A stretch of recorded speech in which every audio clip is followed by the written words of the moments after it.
18h à Kinshasa, à 19h dans l'Est de la République démocratique du Congo.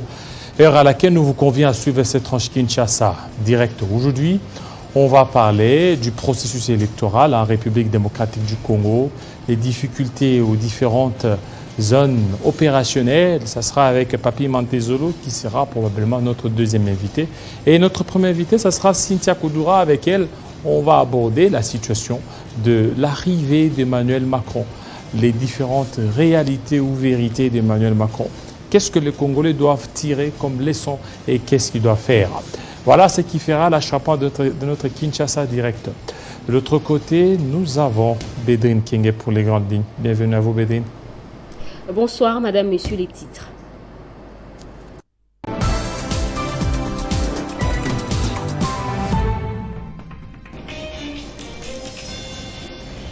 L'évaluation du processus électoral en République démocratique du Congo à mi-chemin était à l'ordre du jour entre la délégation du Front commun pour le Congo et l'équipe du Centre Carter à Kinshasa. Le chef de la délégation, Ramazani Chadari, a réitéré toutes les revendications du FCC, notamment la mise en place d'une CENI inclusive et crédible, ainsi que la mise en place d'une cour constitutionnelle impartiale et juste. Au Nord Kivu, des milliers de déplacés de guerre installés dans le camp de Kanyarushina, dans le groupement des Munigi, en territoire de Nyiragongo, étaient en sit-in ce lundi dans la ville de Goma. Ils ont organisé une marche pacifique partie de leur site jusqu'au gouvernorat de province pour réclamer l'assistance humanitaire estimée à 80 tonnes de vivres du président du Qatar qui, selon eux, seraient détournés. La date du 6 avril n'est toujours pas déclarée jour férié et chômé. Pourtant, le chef de l'État, Félix Tshisekedi, en avait fait la promesse il y a 2 années aux Kimbongistes lors du centenaire de la première œuvre évangélique de leur chef spirituel. La situation serait bloquée au niveau du Parlement d'après une organisation de la société civile. La COSECAF a exigé lors d'un sit-in aux élus congolais de matérialiser la promesse. Et dans le reste du continent, les autorités tunisiennes ont annoncé des mesures pour faciliter les procédures de séjour des étudiants subsahariens et assouplir celles pour les départs volontaires de migrants irréguliers vers leur pays. Des décisions qui font suite aux propos polémiques du président Kais Saied et à une vague d'agressions en Tunisie. Les développements de ces titres et bien d'autres, c'est tout à l'heure dans l'édition du soir avec Grace Salambo. Dans un instant, retrouvez Jean-David Kilolo pour la suite des Kinshasa Direct.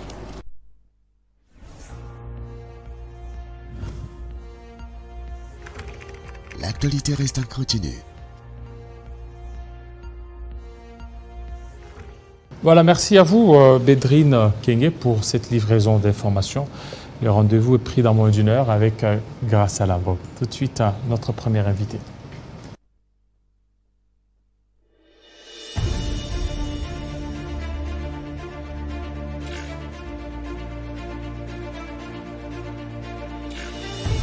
Sans risque d'aggraver les conflits.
Voilà, nous allons parler du processus électoral, oui, mais alors, avant que nous n'abordions cette thématique, nous allons parler de l'arrivée de Macron, qui continue certainement à faire jaser sur la scène politique congolaise. Nous allons parler avec Madame Koudoura Cynthia. Bienvenue. Merci pour l'invitation, Jean-David. Voilà, vous êtes coordonnatrice.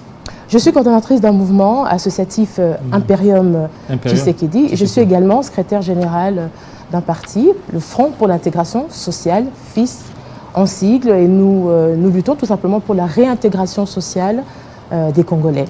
Tout simplement.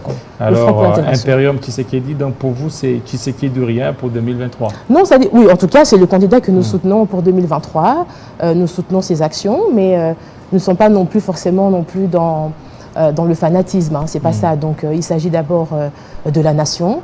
Et nous avons toujours amené notre contribution en restant toujours, en le soutenant bien sûr. Et en mais pourquoi Imperium? Parce que Koudoura, on voit Vital Kamerhe.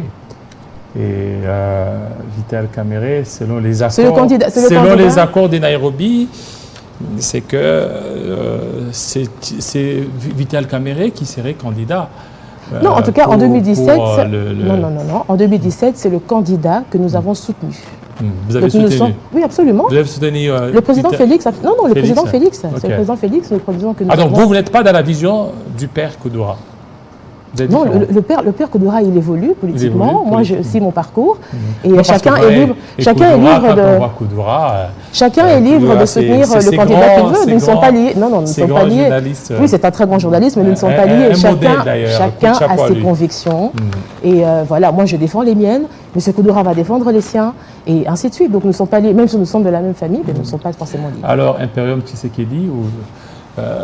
Nous soutenons, en fait, je soutiens la vision. C'est-à-dire, quand vous soutenez un candidat, vous soutenez sa vision à la tête. C'est-à-dire qu'il a un mandat de 5 ans. D'ici la fin de l'année, il va venir renouveler la confiance. Il va demander en tout cas le renouvellement de sa confiance, la confiance des Congolais. C'est un souhait, effectivement. Et nous allons le porter. C'est pas doublé par tous les Congolais. Non, absolument. C'est pas un problème. Mais nous, en tout cas, moi, je me suis engagée à ça, à essayer, en tout cas, de convaincre et puis de défendre sa vision. Tout simplement. Alors, Macron est venu, Emmanuel Macron.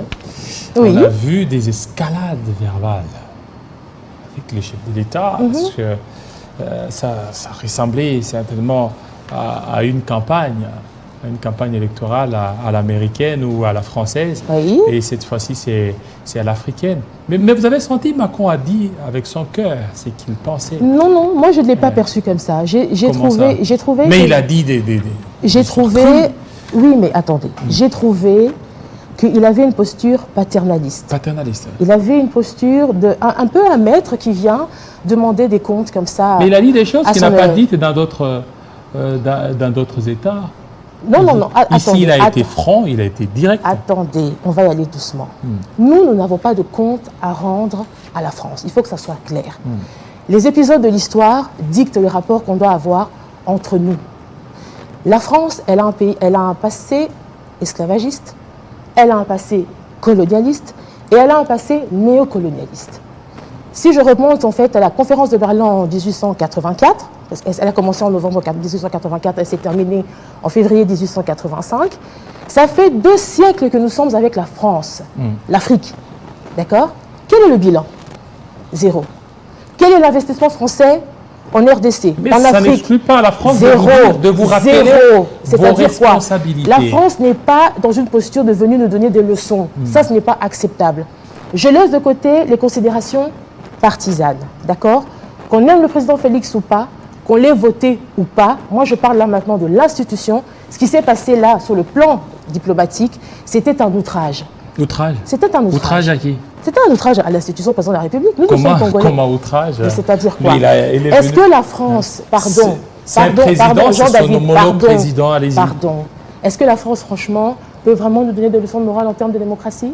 La France qui a les mains pleines de sang en ce qui concerne ta politique en Afrique, il n'a jamais d'abord été question de la France-Afrique, c'était l'Afrique pour la France. C'est ça la France. La France, elle a participé à des assassinats. n'est-ce pas? Elle a déstabilisé économiquement certains pays. Quand il y avait, parce que souvent on dit que nous sommes des incapables. Je ne nie pas que nous avons des problèmes en Afrique. Mais lorsque nous avions des leaders, des vrais, je pense à Sankara, je pense à Lumumba, je pense au président libyen, Kadhafi, le feu, effectivement, je pense, ils sont nombreux comme ça. Quel a été leur sort? À Laurent Désiré Kabila. Quels ont été leurs sorts? À Joseph Kabila. Zigouillé. On a froidement assassiné. C'est ça la vérité, c'est ça la vérité. Donc elle n'a pas de leçon morale à nous donner. D'accord? Comme je l'ai dit en introduction, c'est-à-dire que les épisodes de l'histoire dictent les rapports. Et moi, par rapport à ça, je n'attendais rien de la venue d'Emmanuel Macron ici. Il ne faut rien attendre de sa venue ici. Et la France ne va apporter aucune solution à la RDC, ni sur le plan économique, ni encore moins sur le plan militaire. Il faut que ça soit clair lorsque la France vous met sous vos responsabilités. La France n'arrive pas à nous mettre sous notre responsabilité. N'accusez pas l'extérieur. Donc, depuis 1994, vous n'avez pas été capable de mettre en place une armée républicaine, de mettre en place une souveraineté. Mais tout ça, la France est en train de vous rappeler vos responsabilités parce qu'aujourd'hui, c'est le Rwanda. Aujourd'hui, c'est les autres. Alors qu'il faut s'assumer. Je commence par dire, avant de rebondir, Elle vous rappelle. Je commence par dire, avant de rebondir sur ce que vous venez de me dire, M. Macron, pendant son mandat, il a été bousculé. Hein. Il y a eu des vagues de contestation, il y a eu les gilets jaunes, il y a eu la période pendant le Covid, il y a eu, là en ce moment, il y a la réforme des retraites et tout ça. Lui aussi, il a été ballotté comme ça, parfois, au niveau de sa cote de popularité. Avez-vous vu un président africain venir lui donner des leçons? Parce qu'il y a le droit, la légalité, et puis il y a la légitimité. Un président peut être élu correctement, démocratiquement, mais pendant son mandat, par exemple, il peut perdre sa légitimité. Il devient impopulaire et on peut même demander des élections anticipatives, n'est-ce pas? Avez-vous entendu déjà un président africain venir faire des commentaires sur sa légitimité? Non. Gardons la mesure. Donc je parle d'une posture paternaliste. Ensuite, pardon Jean-David pour ne pas perdre la fluidité, s'il vous plaît. Sur 94, d'accord? D'abord, le président Félix n'était pas au pouvoir à ce moment-là. Il faut déjà le relever. C'était Mobutu, le feu président. Ensuite, la France a déstabilisé la RDC en 94. Elle a laissé faire un génocide. Et moi, j'ai lu un tweet de M. Koudoura Kassongo, justement, je pense que sur son compte Twitter ou Facebook, j'ai lu son tweet. À ce moment-là, il était, donc 48 heures avant le génocide du Rwanda, il était à Tunis avec M. Aka, qui était à l'époque, je pense, le chargé de mission du président Mobutu et qui était chargé de coordonner en fait tous les services de sécurité de Mobutu, y compris la garde républicaine. D'accord? Les informations étaient claires. Il a dit donc à M. Koudoura Kassongo qu'il avait dissuadé le président Mobutu de monter sur cet avion. Et cette information venait de Paris.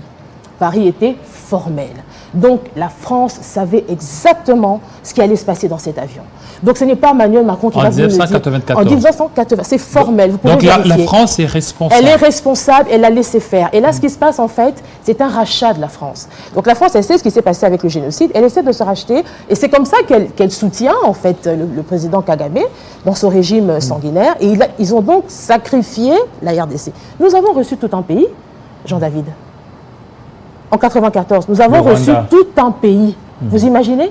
Tout un pays. Mais voilà pourquoi il a dit, vous n'avez pas su assurer votre souveraineté. Au nom de la souveraineté, Zaïre de l'époque allait refuser. Il dit que non, il y a eu des pressions d'abord du président Mobutu. Oui, alors pourquoi céder à ces pressions? Mais ce n'est pas à lui de le dire. Il n'a pas reçu le mandat, il n'a pas à le dire. Au nom de la souveraineté, on peut ne pas ouvrir les frontières. Dans la mesure où la France a participé clairement à cette déstabilisation. Moi, je ne nie pas qu'il y ait des problèmes en Afrique. Je ne nie pas que nous avons des problèmes au Congo. Mais je dis qu'à un moment donné, cette posture paternaliste, elle doit cesser.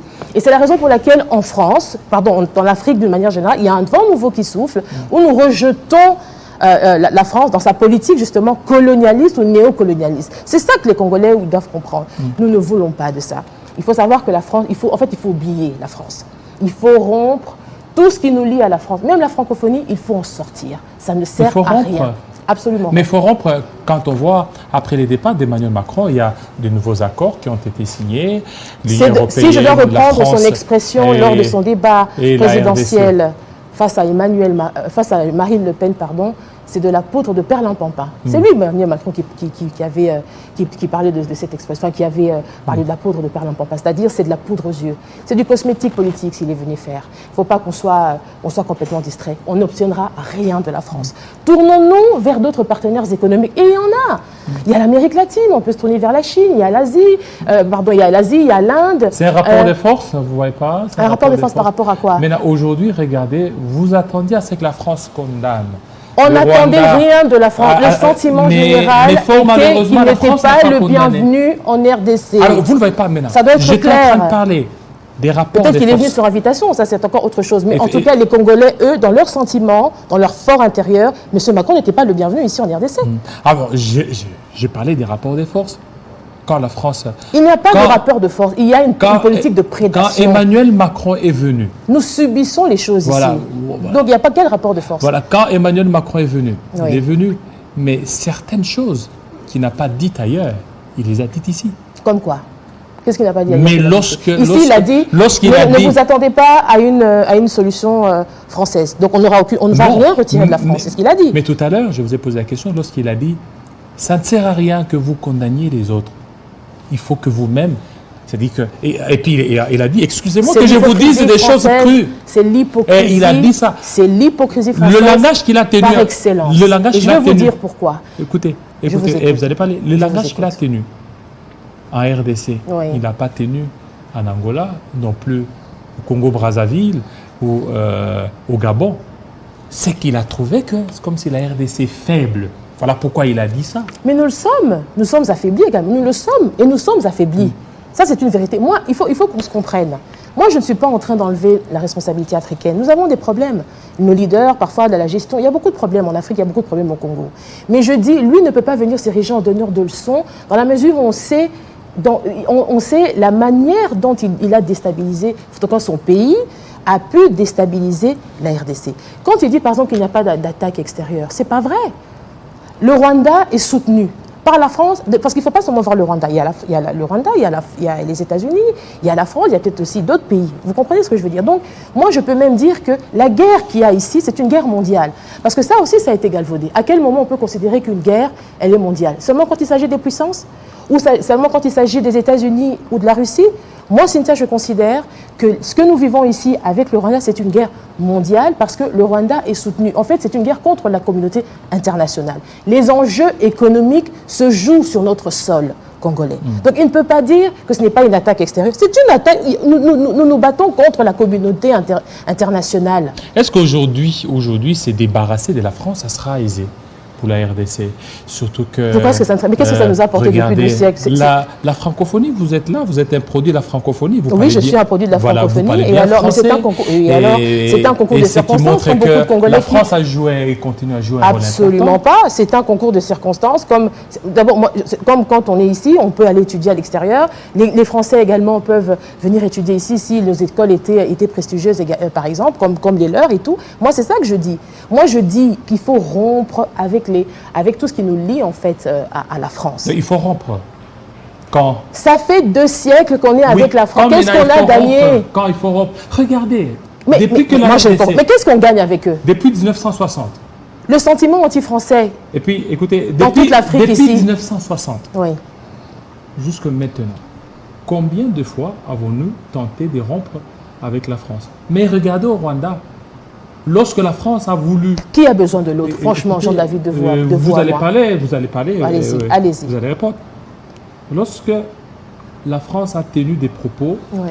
comme accusant le Rwanda de participer dans les massacres de 1994, on a vu Kigali hausser les tons. Kigali demandait jusqu'à la rupture des relations diplomatiques et la France est revenue. Mais la RDC, ce n'est pas le cas. La RDC, c'est qu'on ne prend pas des mesures sérieuses, coercitives qui peuvent faire à ce que la France puisse changer des positions. Ça me permet en fait d'aborder le deuxième volet de mon intervention, c'est-à-dire que maintenant que le constat de fait est là, nous savons que nous sommes agressés. Que l'agression soit injuste ou pas, peu importe, il y a une agression réelle sur notre sol. Macron dit, il ne va rien faire. Ce n'est pas, la solution ne viendra pas de son pays ou de lui en tout cas. Qu'est-ce qu'on fait maintenant? Moi, Cynthia, je pense qu'il faille maintenant déclarer officiellement la guerre au Rwanda. C'est important. Parce qu'il y a deux aspects dans cette histoire. Il y a le fait de déclarer la guerre au Rwanda, donc de récupérer déjà les territoires perdus. Vous voulez qu'on déclare la guerre? Je le dis solennellement, je dis que le président de la République doit déclarer la guerre au Rwanda officiellement. Parce que là, oui, je vous en prie. Avant que nous n'entamions cette deuxième partie, mais j'aimerais que vous répondiez à ma question. Je vous écoute, Jean-David. Ça veut dire que moi, le problème, c'est quoi? Aujourd'hui, si la France peut venir se pavaner ici avec le président, c'est qu'il y a un problème des faiblesses. Et vous l'avez dit que nous sommes faibles. Faibles par rapport à tous les voisins. L'Ouganda, le Rwanda, l'Angola, le Gabon. Moi, je dis ceci. C'est-à-dire que nous savons... Un pays ne peut pas être jugé parti. On est d'accord. La France ne peut pas être jugée partie. Elle ne peut pas être à la fois la personne qui met le feu et puis jouer aux pompiers. Ce n'est pas possible. Donc moi, je dis ceci, on doit se prendre en charge. Mais ce que je n'ai pas aimé, que ce soit lui qui vienne s'ériger en donneur de leçons. C'est ça que moi je dis. Ça, je n'accepte pas. Parce que j'estime que la France, dans la posture dans laquelle elle est, avec l'histoire que nous avons avec la France, elle n'est pas crédible. La France n'est pas crédible pour venir nous donner des leçons de morale.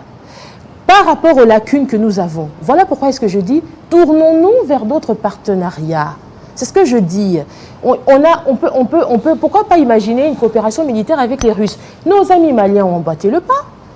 Et qu'est-ce que ça a donné? Non, mais attendez, ça fait combien de temps? Laissez faire un peu les choses. Et nous, qu'est-ce que ça a donné avec 2 siècles? Qu'est-ce que ça a donné, les coopérations? 2 siècles de coopération avec la France, ça a donné quoi ici? C'est pas ça le problème. Nous, on n'en veut plus. Il faut aussi que les Européens l'entendent. Quand les Africains disent on ne veut plus, on ne veut plus. Il ne faut pas chaque fois qu'on pense qu'on voit là, on réfléchit à notre... C'est à cause des Russes, c'est à cause de la France. Non, on n'en veut plus. Sous Mobutu, Kolwezi. Et je termine, papa, s'il vous plaît. Quand je dis le choix des partenaires économiques ou militaires ou de coopération, peu importe, est important parce que quand vous choisissez un pays avec qui vous n'avez pas un passé colonial, il y a une suspicion de respectabilité. Alors vous voulez quel partenaire? Il y a des partenaires, peu importe. Pourquoi pas? La Chine avec la Russie, l'Amérique du Sud, peu importe. Mais il faut changer. Donc vous ne voulez pas de la France? On n'en veut pas. Ce n'est pas seulement moi, mais le sentiment généralisé, on n'en veut pas. Avec quel résultat, avec quel bilan? Donc vous avez un sentiment anti-français? C'est bien plus que ça, c'est un rejet. C'est bien plus qu'un sentiment anti-français, c'est un rejet. C'est un rejet total de la politique française ici. Il n'a jamais été. Mais quand même, la France, d'une politique française. Ici, a envoyé ses troupes ici. Peut-être vous étiez quand même jeune. Sous Mobutu, à Kolwezi a été attaqué. La France a envoyé ces fantassins-là. Et puis, ils ont su quand même maîtriser la situation. Vous trouvez? Contrairement peut-être aux autres partenaires, aujourd'hui, on veut aller vers Nous avons un président de la République qui est en train en ce moment de redéfinir géostratégiquement l'ordre mondial. Pourquoi est-ce que le président de la République n'invite pas Vladimir Poutine ici? Voilà une présence utile, qui serait utile au Congo. Moi, je le demande aujourd'hui, ce soir. Je demande 2 choses au président de la République que je soutiens. Premièrement, déclaration de la guerre officiellement au Rwanda. Donc ça, c'est ce qu'on va faire. Et comme je l'ai dit, il faut même penser, quand vous avez un problème sécuritaire aux frontières, vous avez un pays qui vous déstabilise sur le plan, au niveau des frontières, il faut désintégrer ce régime-là. Si je dis ici, ça va peut-être choquer, mais moi, je pense, pourquoi pas occuper le Rwanda? Et pourquoi pas même plus tard, s'il faut l'annexer, vous annexez ça. Avec quelle armée? J'assume complètement ce que je dis. Mais travaillons. Si on n'est pas capable, ou nous avons des insuffisances, il y a des coopérations. Moi, c'est ce que je dis. Coopération mais lui, avec qui? Quand la France, pourquoi pas avec les Russes? Moi, je le dis, pourquoi pas avec les Russes? Pourquoi pas avec les Russes? Mais la Russie, pour le moment, d'abord, la Russie, pour le moment, elle est préoccupée par la situation de l'Ukraine. C'est que si vous demandez à la Russie, ça va demander beaucoup de choses. Pas les Russes ils ont des coopérations au Mali, peut-être qu'il y en aura avec d'autres pays. Mais vous n'avez qu'à voir les mercenaires Wagner qui ont été déployés en Centrafrique, au Mali. Il y a certains qui ont été rappelés en Russie parce que la guerre est en train de s'intensifier. Alors pourquoi pas aujourd'hui faire en sorte qu'on puisse renforcer notre armée, on est totalement d'accord. Pour faire face à toute velléité expansionniste rwandaise. On est totalement d'accord, Jean-David. On dit exactement la même chose. Il faut investir dans l'armée, il faut soutenir nos soldats. Il faut que nous soyons capables de défendre nos frontières. Mais dans la posture dans laquelle nous sommes, et vu l'urgence de la situation, moi je propose Si on a les capacités de le faire nous-mêmes, faisons-le. Mais je ne propose, ça n'enlève en rien. Ce n'est pas une faiblesse non plus que de recourir à certains partenaires. Ça n'enlève en rien à la dignité de la RDC. Moi, je pense personnellement, Cynthia. Donc je dis, au lieu de nous faire venir des anciens colons, des gens qui viennent avec des postures paternalistes et vous insulter, parce que quand le président français, par exemple, dit « nous connaissons le contexte de 2018 », ah bon? Qu'est-ce qu'il veut dire par là? Mais si vous connaissez le contexte de 2018... C'est pas d'un compromis à la attendez, africaine. lui qui est... eux qui s'érigent toujours en modèle démocratique par excellence, vous allez venir faire des affaires avec un président dont vous doutez de la légitimité, alors il faut aller au bout de la logique. Qu'est-ce qui sauve du foutre ici? Passez-moi l'expression. Mais c'est un rappel. Il faut... Non, monsieur Jean-David, allons au bout de la logique. C'est un rappel. La France, pays démocratique par excellence, avec des valeurs démocratiques, les élections sont toujours transparentes, tout ce que vous voulez. Vous allez venir faire des affaires avec un président dont vous doutez de la légitimité? Sérieusement? Franchement, répondez-moi. Mais cette même France... C'est inacceptable. C'est ça l'hypocrisie française. Cette même France coopère avec des présidents française. qui sont à vie, le Gabonais, le Congolais d'en face. Donc ils ne sont pas crédibles. Donc quand c'est bon pour les affaires, on peut maintenir quelqu'un 30 ans au pouvoir, en face du pays d'en face, Paul Biya, Sassou Nguesso, Omar à son époque, Ali, au Tchad, là-bas on soutient aussi une dictature. C'est ça, c'est comme ça que je dis que la France, elle n'est pas crédible. Elle n'est absolument, de bout en bout, elle n'est pas crédible. Donnons la chance à l'Afrique, donnons la chance au Congo d'ouvrir des horizons, explorer autre chose que ces colons qu'on nous colle au basque depuis près de 2 siècles. Les Congolais se victimisent un peu trop là. Non, on se victimise pas. Moi, je dis, déclarons la guerre. Je ne me victimise pas. Il y a un constat de fait ici. Qu'est-ce que les Congolais doivent faire? Il y a la guerre. Il y a la guerre déjà déclarée. Oui. C'est-à-dire qu'on ne peut pas parler de la rébellion, mais il faut qu'on parle de l'agression. La RDC est Nous devons faire agressée. corps déjà, parce qu'ici il y a un problème. Il faut faire corps déjà entre nous, hein, oui. Parce que moi je ne peux pas comprendre que la vie continue normalement ici à Kinshasa alors que la situation est catastrophique. Il faut déjà faire corps entre nous les Congolais. Quand il y a une partie du territoire qui est déstabilisée, qui est spoliée, on a vu Macron s'offrir de bains de foule à Bandal. Les Congolais ont applaudi, contrairement à ce que vous dites là. Oui, ça peut être des Congolais comme oui, ça, qui ne comprennent pas les enjeux, des gens qui ne leur ras-le-bol.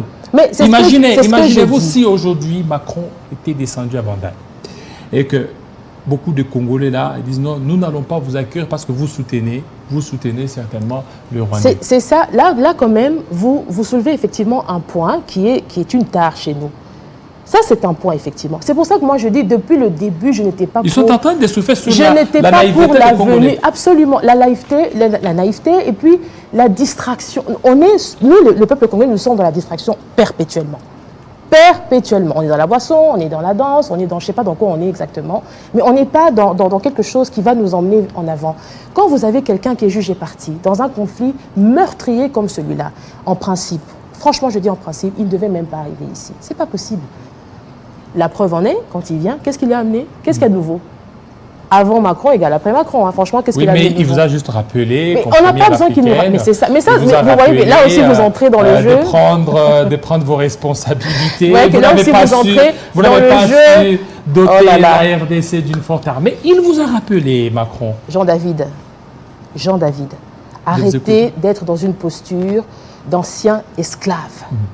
Moi, je pose une question. Hein. Non, mais la question, déjà, c'est une question... Je me pose une question en tant que journaliste, parce que je ne veux pas être même... Mais justement, moi, je le dis, arrêtez d'être dans une posture d'anciens esclaves. On n'a pas... Moi, je vais vous dire... C'est quoi la posture d'anciens esclaves, selon vous? C'est-à-dire que de dire, oui, il est venu nous rappeler... Est-ce qu'il est venu nous rappeler, les Congolais, que nous ne gérons pas bien et tout? Et lui, dans son pays, il a toujours bien géré? Je vous ai dit, en ce moment, il y a des vagues de contestation terribles en France sur la réforme des retraites. Et surtout, son premier mandat, il était bousculé. On avait des commentaires sur sa prétendue souveraineté ou autorité de l'État et tout. Qui a parlé? Quel président Alors, revenons au niveau de la naïveté du peuple congolais. Peut-être vous êtes là, on vous sent anti-Macron, mais on a senti certains Congolais... Anti-France, la politique française. Voilà. Parce qu'il incarne les politiques françaises. Mais on a vu des Congolais. Les Congolais jubilés parce qu'ils ont vu Macron. Mais est-ce qu'ils comprennent les enjeux? Est-ce qu'ils savent? Est-ce qu'ils sont informés? C'est ça, c'est tout ça aussi. Nous, on a le regard averti parce qu'on s'informe, on lit, tout ça, il y a un parcours, tout ça. Donc, on comprend les enjeux. Il ne peut pas venir nous leurrer ici en disant qu'il apporte des solutions aux Congolais. Ce n'est pas vrai. La France n'apportera jamais des solutions aux Congolais. Les solutions viendront de nous-mêmes. Nous-mêmes, dans notre sérieux, dans notre volonté politique de construire un avenir meilleur, dans le choix de nos partenaires également. C'est très important. Il faut savoir choisir. Il a même utilisé certains Congolais, certains musiciens. On a vu certains musiciens l'accompagner et puis ils ont tous acclamé, ils ont pris de la bière. C'est qui montre qu'ils sont en symbiose avec le peuple congolais. Absolument pas. Absolument pas. Absolument pas. Mais c'est qu'on a vu à Bandal, Bandal c'est Paris. Et alors, est-ce que beaucoup de vous faites allusion à Fali peut-être, certainement. Est-ce qu'il engage tous les Congolais? Et les Français ont vraiment étudié, ils ont dit, pour certainement avoir ces Congolais, on va prendre l'artiste le plus aimé. C'est de la com, alors, exactement. C'est de la communication. Ils ont réussi alors. Macron a fait de la com. Il a réussi. Maintenant, il faut comprendre. Il a réussi cette il a fait. Parce que Gims a refusé. Moi, c'est ce que je sais. Gims, Dadju ont refusé parce qu'il devait aussi être là quand il a présenté lundi dernier sa politique ici pour l'Afrique. Gims avait refusé Dadju. Moi, je pense que Fali, je pense que c'est peut-être le côté, voilà, il n'a rien vu venir à mon avis. C'est le côté, voilà, quand même, voilà, il fait la fierté du pays. C'est ça même la faiblesse, c'est que et se dit, bon, voilà, ça fait, c'est prestigieux pour une cause à juste, côté de, on peut, à la limite, on peut lui pardonner. On ne parle pas le même langage. Regardez, Gims a refusé, mais Fallait accepter. C'est ça que je dis, oui, Fallait accepter. Bon, on lui pardonnera. Moi, je ne vais pas mettre le feu ici, mais pour moi, c'est peut-être un manque de sagesse. Mais il a peut-être pensé. Il a vu, à mon avis, le côté prestigieux pour lui. Moi, je pense. Ça n'engage que moi. Côté prestigieux. Oui, ça dit, voilà. Star. Oui, en tant que star. Moi, je pense d'un musicien. Voilà, il est au sommet, il est arrivé, il est avec un président, comme il était avec, je pense, Macky Sall à un moment, je pense. Je pense que c'est dans ce sens-là. Vous voyez? Donc, c'est ça que je dis qu'on doit pouvoir faire corps. C'est ça le problème. C'est ça qui manque au Congo. On ne fait jamais corps. On ne parle jamais le même langage. Il y en a qui se battent à l'est, d'autres boivent. D'autres sont dans les boîtes pendant que d'autres meurent là-bas. Et puis, on est là, tant que ça n'arrive pas à Kinshasa, on s'en fout. Non, on ne s'en fout pas. Eux ont le malheur de naître à l'est, mais ça aurait pu être moi, ça aurait pu être vous, ou ça aurait pu être ici. Vous voyez? Donc, on doit être solidaire. Ensuite, comme je l'ai dit, même si moi je soutiens le président Félix, ça ne veut pas dire que je suis venu faire le djalelo ici, non, pas du tout. Ici, il s'agit de la patrie, il s'agit du pays. Donc, quand je viens ici, j'essaie de donner des analyses constructives qui vont faire avancer. Parce que les régimes, ça passe, Jean-David. Aujourd'hui, c'est Félix, demain, ça sera quelqu'un d'autre. Avant Félix, il y avait quelqu'un. Ça passe. Ce qu'on retient, c'est les idées. Et moi, je défends les idées. Quand elles sont bonnes, j'applaudis. Quand j'estime qu'il faut faire mieux, je le dis. Et moi, je dis pour le président de la République, pour que son leadership rayonne davantage, il faut déclarer la guerre. Il faut déclarer la guerre. On ne peut pas rester dans les jérémiades. Non. Il faut déclarer la guerre. À un moment donné, il faut être dans une posture aussi. On ne peut pas toujours être dans les cordes. Non. Oui, maintenant, vous allez déclarer la guerre. Il faut se préparer. Soit on y arrive, soit on essaie de trouver des partenaires qui peuvent combler les lacunes. C'est tout. Depuis juin 2022, c'était sous occupation. Il y avait donc Bunagana. Et aujourd'hui, on est au niveau des Massissi. Certainement, il y a des avancées significatives aussi de notre armée. Il y a des avancées, effectivement. Il y a des avancées, effectivement, significatives de notre armée. Mais aujourd'hui, déclarer la guerre, vous ne voyez pas que ça serait un peu aller vite en besoin? Vite en besoin par rapport. Vous attendez combien de morts? Qu'est-ce que vous attendez? Que faut-il pour déclarer la guerre? Mais il faut d'abord restructurer notre armée. Mais nous sommes en guerre. Mais qu'est-ce que ça va nous retirer de la déclarer? Nous sommes en guerre. Dans les faits, nous sommes en guerre. Oui, mais ou pas? Oui, dans les faits, oui. Mais oui, mais alors, qu'est-ce que ça va nous enlever quoi de le dire? Alors, vous voulez qu'on déclare comme ça la guerre? Vous ne voyez pas que c'est pas diplomatique? C'est pas diplomatique. C'est pas diplomatique. Et quand on nous attaque, c'est diplomatique, ça? Il y aurait aussi d'autres conséquences. Jean-David, quand on nous attaque, c'est diplomatique, mais ici, ça? le Rwanda est en train de faire furtivement. Il ne les fait pas comme ça. Mais lorsque déjà vous déclarez la guerre, c'est qu'il y aura certaines histoires qui mais nous sommes un grand pays, on ne peut pas négocier à genoux, c'est pas possible. Nous sommes au cœur de l'Afrique, nous sommes un grand pays. Le Rwanda pourrait être une province de Goma. Franchement, mais oui. Mais voilà pourquoi. Une commune, pardon, pourquoi j'ai une province, pas une province de Goma, c'est-à-dire une province de la RDC ou une commune même à Goma, enfin c'est ça que je voulais dire. Alors vous ne voyez pas qu'avec ça, ça ne va pas certainement calmer, parce que pour le moment, c'est que la paix règne entre les deux États, ou aussi avec les autres voisins. Parce qu'ils sont nos éternels voisins. Ils sont nos éternels voisins et l'on doit certainement privilégier la voie pacifique. Parce que la guerre, on ne sait pas quand est-ce qu'elle commence en fait, on sait quand elle commence, mais on ne sait pas quand est-ce qu'elle va finir. La légitime défense, c'est prévu en droit international, Jean-David. Vous le savez. Il y a deux manières en droit international de résoudre les conflits, de manière pacifique et non pacifique. Vous commencez par, les moyens pacifiques, notamment les bons offices et tout ça, les négociations, tout ça, n'est-ce pas? Quand ça ne fonctionne pas, on fait quoi? C'est que là, est-ce que le Rwanda nous laisse le choix? Vous reconnaissez qu'il y a un problème diplomatique, il y a aussi un échec sur le plan diplomatique? Moi, je ne vois même pas, là, personnellement... Mais sur le plan diplomatique, il faut à quoi alors aura servi tous les voyages du chef de l'État? Non, c'est-à-dire que avant de recourir à la force, il faut toujours essayer. Moi, je ne suis pas contre le fait qu'il essaye d'aller un petit parler, essayer de convaincre. Mais moi, je dis, là, nous sommes dans un constat de fait, ça suffit maintenant. Ça, c'est mon message aujourd'hui, ça suffit. Il a essayé, ça n'a pas fonctionné. Moi, en tout cas, sur le problème du Rwanda, ça n'a pas fonctionné. Et je rappelle que la légitime défense, c'est le droit international. On n'est pas hors la loi, là. Donc, on est agressé, on riposte. Point, c'est tout. Voilà. Alors, oui, ce que vous dites aujourd'hui, la République démocratique du Congo, nous avions dit, nous allons d'abord privilégier la voie diplomatique. C'est qu'il y a un échec sur ces plans-là. Ça ne fonctionne pas. Ça ne fonctionne pas? Non, clairement. Alors, à quoi aura servi? Vous allez, de toute façon, alors, on ne peut pas lui enlever le mérite, d'avoir essayé. Mais là, je dis, c'est ça, il faut comprendre. On n'est plus à l'heure, moi personnellement, c'est mon point de vue, à l'heure de la négociation. Ça ne marchera pas. Je vous ai dit, ici, nous sommes dans une guerre internationale. Il n'y a pas que le Rwanda. Nous nous battons contre... En fait, la RDC représente les enjeux économiques mondiaux. Est-ce que les Congolais comprennent ça? Donc, il faut il faut maintenant une réponse à la hauteur de l'agression. Voilà pourquoi je dis, allons chercher des puissances militaires fortes, qui sont elles aussi craintes. La Russie, en ce moment, c'est la bête noire, le cauchemar des Occidentaux. Il a raison. Et pourquoi? Qu'est-ce qu'on... Essayons. Si ça ne fonctionne pas, bon, là, on se dit, bon, ok, mais au moins, on a essayé. Selon la demande et les besoins de notre pays, la Russie. Parce que je vous ai dit qu'elle-même, elle fait face à la guerre en Ukraine. Et si elle veut vous aider, la guerre en Ukraine, c'est également une guerre de procuration. Attendez, Jean-David, la guerre en Ukraine, c'est aussi une guerre de procuration qu'on a imposée aussi à la Russie.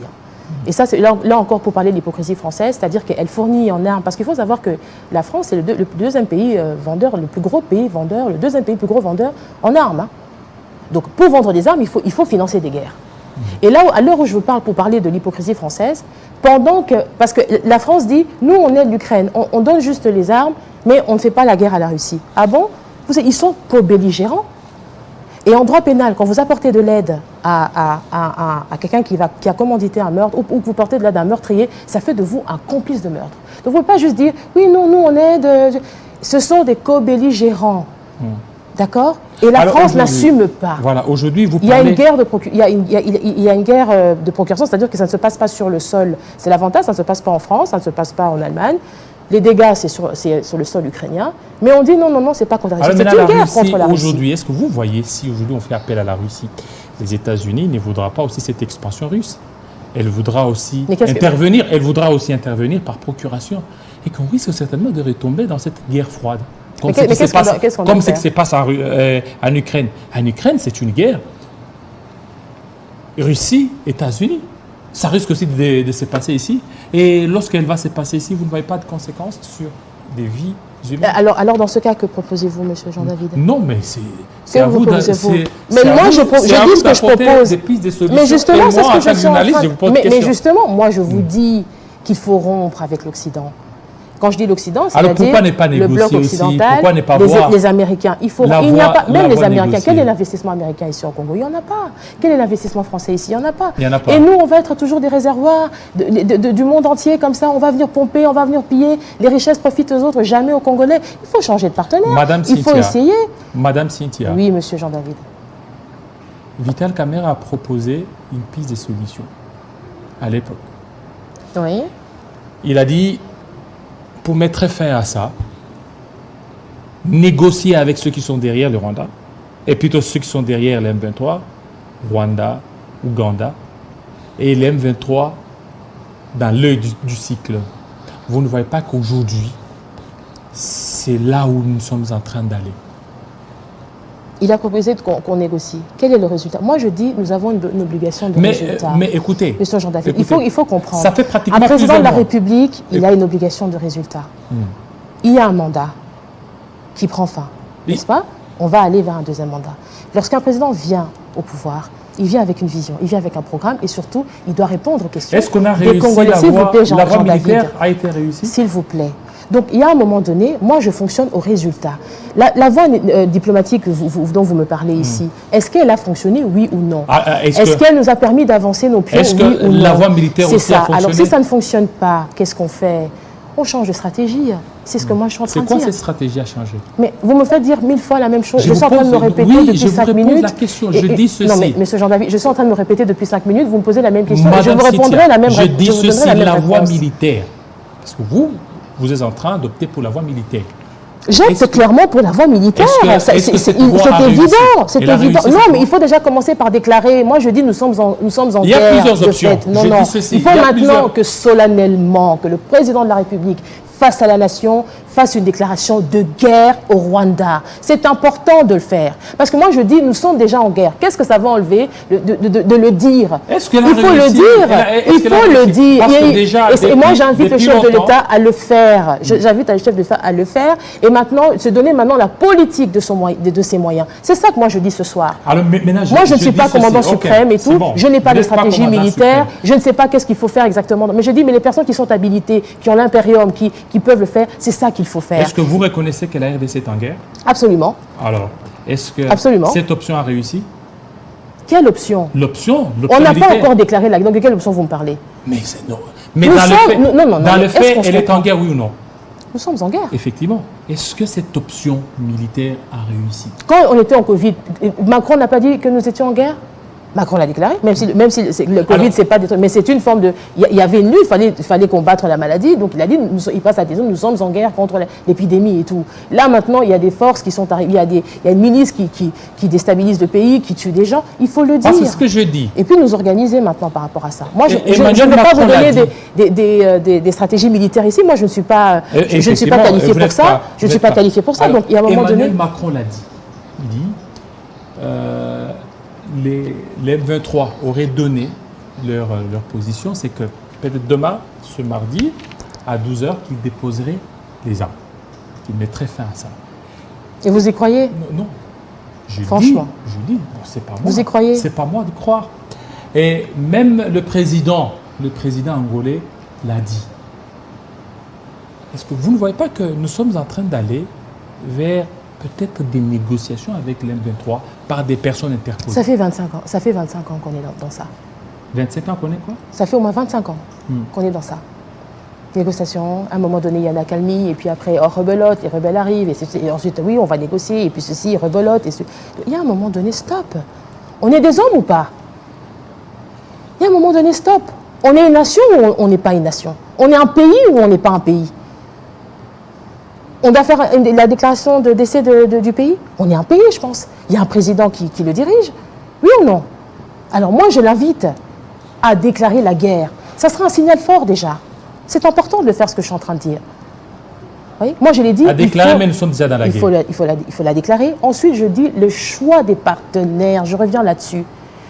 Il y a une suspicion de respectabilité quand vous dealez avec des gens qui ne vont pas vous regarder comme des anciens esclaves, ne vont pas vous regarder comme des anciens élèves. C'est ça que je suis en train de dire. Donnez la chance au continent, donnez la chance au pays d'explorer d'autres technologies, d'explorer d'autres intelligences militaires. Donnez la chance au pays. Et moi, c'est ma demande au président de la République que je soutiens. C'est vraiment ce que je formule comme demande ce soir. Premièrement, déclaration de guerre officielle au Rwanda. Ensuite, le choix stratégique du partenaire. Il faut une invitation au président Vladimir Poutine. C'est ça mon mot de la fin pour ce soir. Voilà. Merci fidèles téléspectateurs. C'est une dame, c'est une femme aussi.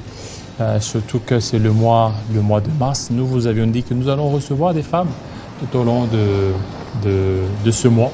Des femmes qui vont défiler pour parler de la situation, pour parler des élections, pour parler de beaucoup de sujets. Vous aviez apprécié depuis vos différentes maisons. Nous sommes des cœurs avec nos frères, nos compatriotes qui sont dans l'Est de la République démocratique du Congo. Que Dieu procure la paix dans l'Est de la RDC. Portez-vous très bien. À très bientôt.